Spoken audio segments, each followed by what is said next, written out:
Alhamdulillah, alhamdulillahi wahdah, sadaqa wa'dah, wa nasara abdah, wa azza jundah, wa hazamal ahzaba wahdah. Ashhadu an la ilaha illallah wahdahu la syarika lah, wa ashhadu anna sayyidana wa nabiyyana Muhammadan abduhu wa rasuluh, la nabiyya ba'dah. Allahumma salli wa sallim wa barik ala sayyidina wa maulana Muhammad wa ala alihi wa ashabihi wa ala man salaka nahjah, amma ba'd.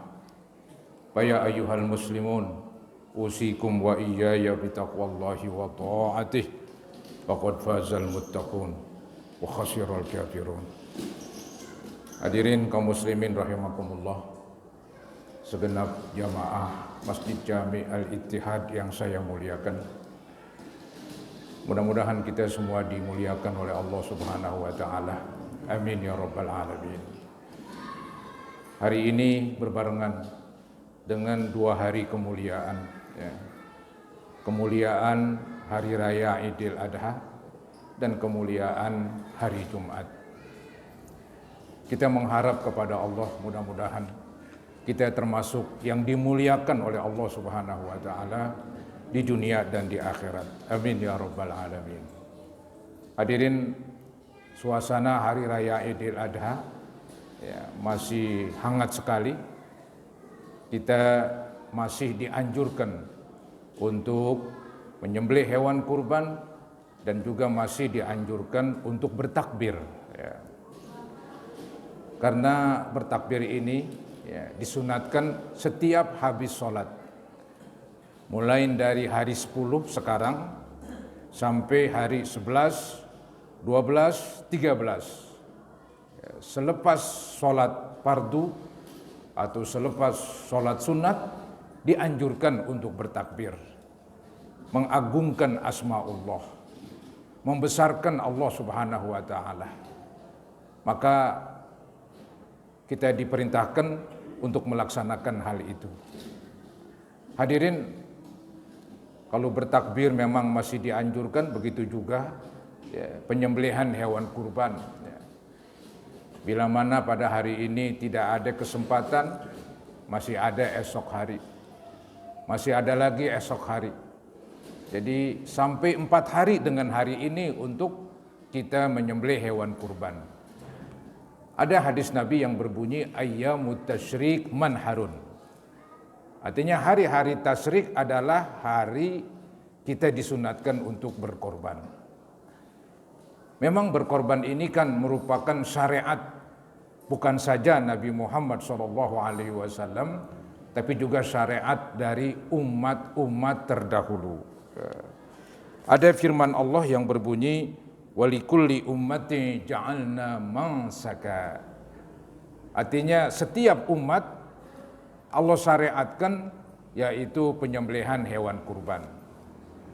Bahkan kalau ditarik ke belakang, berkorban ini memang sudah ada semenjak Nabi Adam, manusia pertama. Al-Quran mengabadikan 2 putra Nabi Adam yang bernama Qabil dan Habil. Itu masing-masing disuruh berkorban. Ya. Ayatnya berbunyi, watlu alaihim naba abnai Adam bilhaq. Wahai Nabi Muhammad, ceritakanlah kepada mereka tentang 2 putra Nabi Adam. Ceritakan dengan benar. Idh qarraba kurbana. Ketika keduanya menyuguhkan korbannya masing-masing. Fatuqubila min ahadihima walam yutaqabbal minal akhar. Singkat kata, diterima dari korban salah satu, ditolak dari korban yang lain. Si Habil berkorban dengan kambing kibas yang bagus, maka diterima. Si Qabil berkorban dengan gandum. Itu pun gandumnya gandum yang sudah ya keadaannya rusak. Mungkin bahasa gaulnya gabuk-gabuk, saudara-saudara ya. Akhirnya tidak diterima. Begitu kata Al-Quran, walam yutaqabbal minal akhar. Tidak diterima dari yang lain, yaitu korban si Qabil. Si Qabil marah. dengan sebab korbannya tidak diterima. Maka dia berkata, qala la aqtulannak. Kata si Qabil, saya bunuh kamu wahai si Habil. Si Habil tidak melawan. Ya. Bahkan dia berkata, qala innama yataqabbalullahu minal muttaqin. Sesungguhnya diterima korban itu dari orang yang bertakwa. Maksudnya dari orang yang ikhlas. Kalau si Qabil tadi berkorbannya dengan gandum, nampak sekali ketidakikhlasannya. Gandum yang bagus dibuang, diambil, diganti dengan gandum yang gabuk. Ya, itu kan menggambarkan ketidakikhlasan dari seorang Qabil. Maka tuh kita diperintahkan banget di dalam berkorban harus semata-mata ikhlas karena Allah Subhanahu wa taala. Saudara, ada lagi cerita singkat ya, yaitu berkorban di masa Nabi Ibrahim. Ini pun diabadikan di dalam Al-Qur'an yang berbunyi, "Falamma balagha ma'ahu as-sa'ya qala ya bunayya inni ara fil manami anni adbahuk fandur madza tara."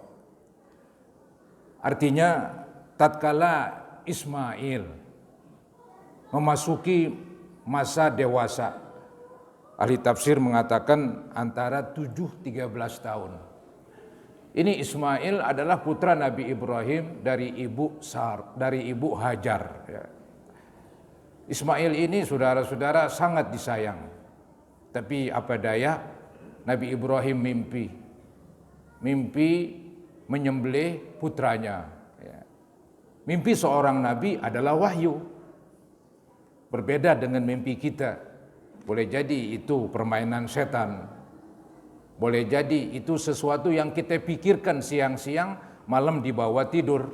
Mimpi juga. Dan boleh jadi mimpi itu semacam ilham. Tapi kalau mimpi ilham, di dalam hadis Nabi itu diceritakan adalah bila mana yang mimpi orang yang benar, orang yang jujur, orang yang tidak bohong, maka mimpinya semacam ilham. Tapi kalau mimpi para rasul adalah wahyu. Nah ini kata Nabi Ibrahim kepada putranya ini, ya bunayya inni ara fil manam, wahai putraku, saya bermimpi, anni azbahuk, saya menyembelih kamu, begitu. Fanzur madza tara, coba pikirkan bagaimana pendapat engkau. Antara bapak dan anak musyawarah tentang masalah yang cukup berat, ya, yaitu tentang penyembelihan putranya. Tapi sikap si putra ini, yaitu Ismail, dia adalah tegar, nerima apa adanya. Selama ini perintah Allah, maka Ismail ya, mengatakan di dalam penjelasan yang diabadikan dalam Al-Quran, qala ya abatif alma tu'mar satajiduni insyaallahu minas sabirin. Ismail berkata, wahai bapak, laksanakan apa yang Allah perintah. Kelak engkau akan mendapatkan saya termasuk orang-orang yang sabar. Ini potret seorang anak yang berbakti kepada orang tuanya. Ismail berbakti sekali kepada orang tuanya. Walaupun taruhannya nyawa mau disembelih. Karena ini perintah agama, maka dia siap melaksanakan. Kalau kita alhamdulillah enggak ada perintah yang berat-berat saudara-saudara. Paling perintah sholat, puasa dan sebagainya. Masih ada juga yang tidak melaksanakan. Coba lihat Ismail.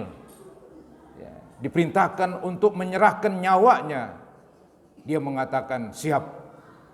Ini gambaran anak yang berbakti. Maka dari peristiwa ini ada nasihat yang tersirat begitu.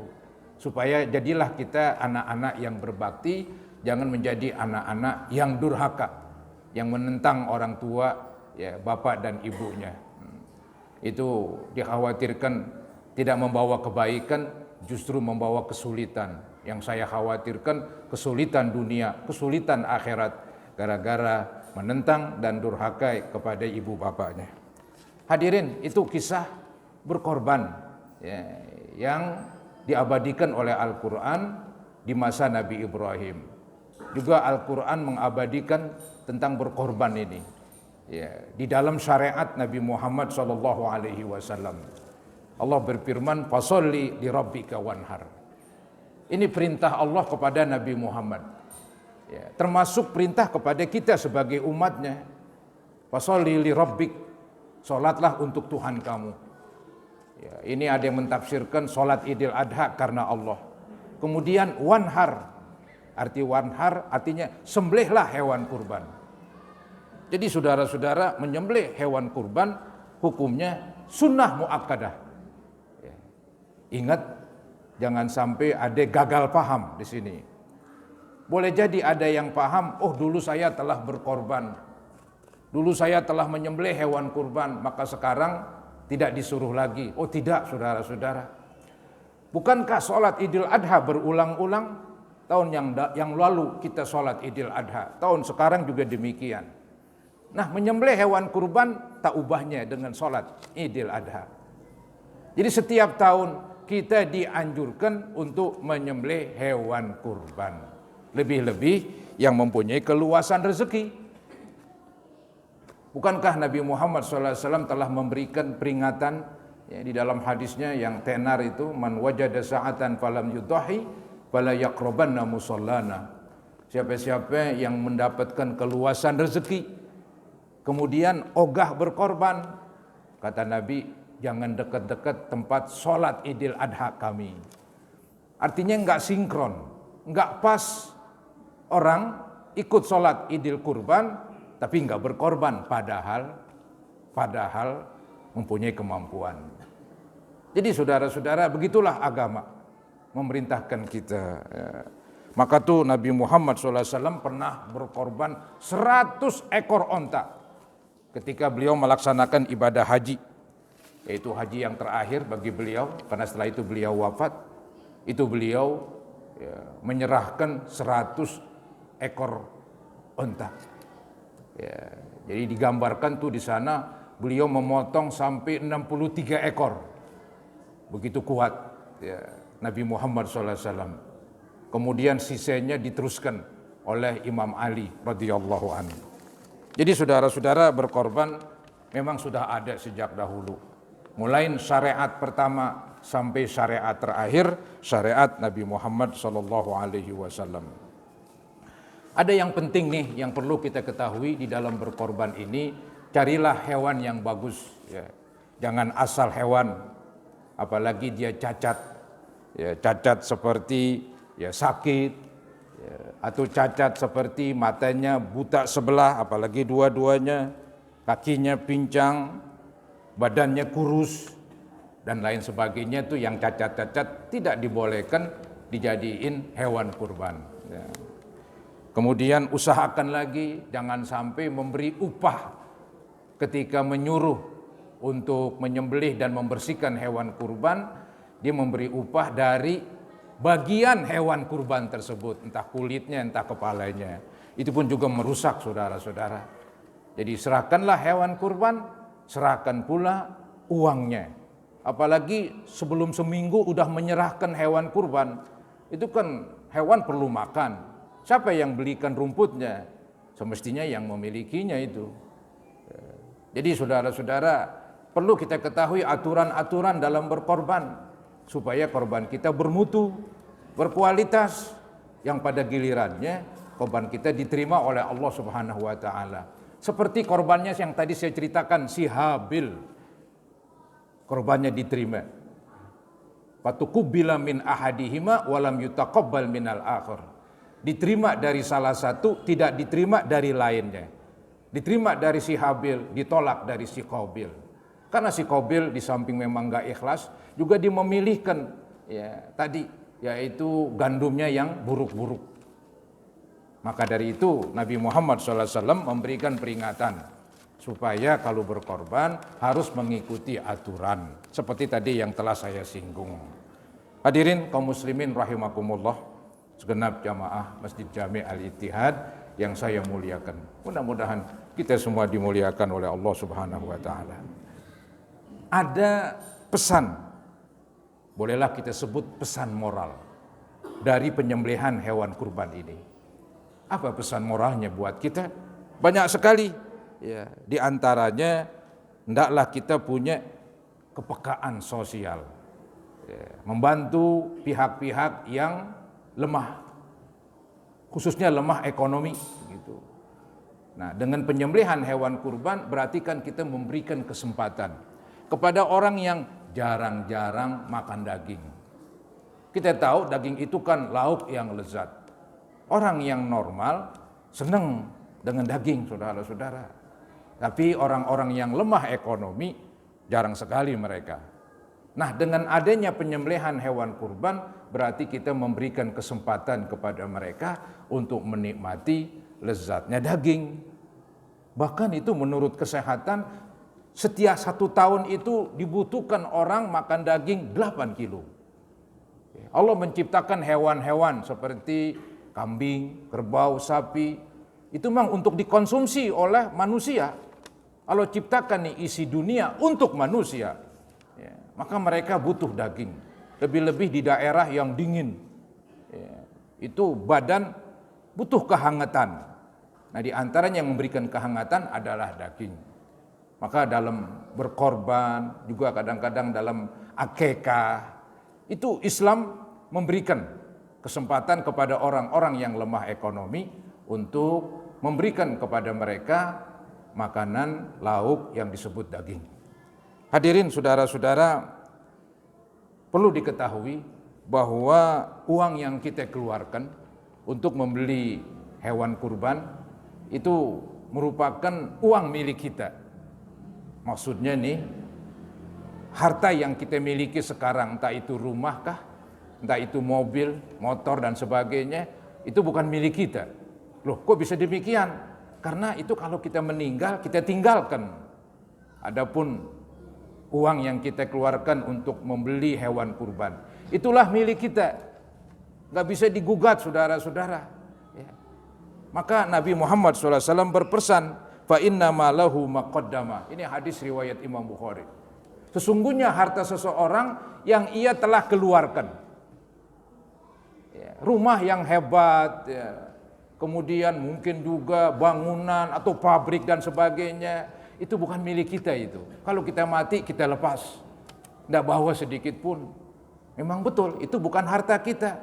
Jadi harta kita itu yang telah kita keluarkan untuk bersedekah, ya, untuk membeli hewan kurban, untuk membantu kepada sesama. Gitu. Maka disuruh kita itu bersedekah. Ya. Ittaqun nar walau bisikki tamroh. Takutlah kamu dari siksa neraka dengan membantu, walaupun membantunya hanya sebelah kurma. Maksudnya nih umat Islam jangan sampai ketinggalan, jangan sampai absen. Dia membagi harta yang dimiliki. Tujuannya supaya nanti kelak di akhirat dia akan hidup nyaman, dia akan hidup bahagia, bukan saja di dunia, dia ingin mengharapkan juga di akhirat akan bahagia.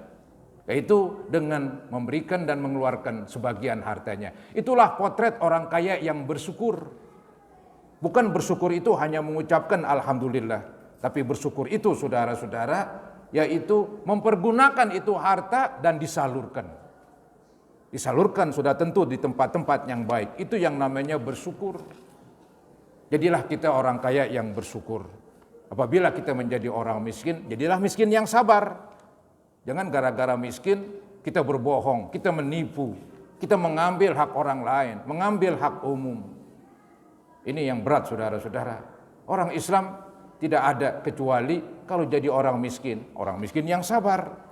Kalau dia memang orang kaya yang bersyukur. Itulah yang membahagiakan kita nanti di akhirat. Mudah-mudahan Allah Subhanahu wa taala senantiasa memberikan rezeki kepada kita yang banyak, yang halal, untuk kita pergunakan beribadah kepadanya. Amin ya mujibas sa'ilin. A'udzubillahi minasyaitonirrajim. Bismillahirrahmanirrahim.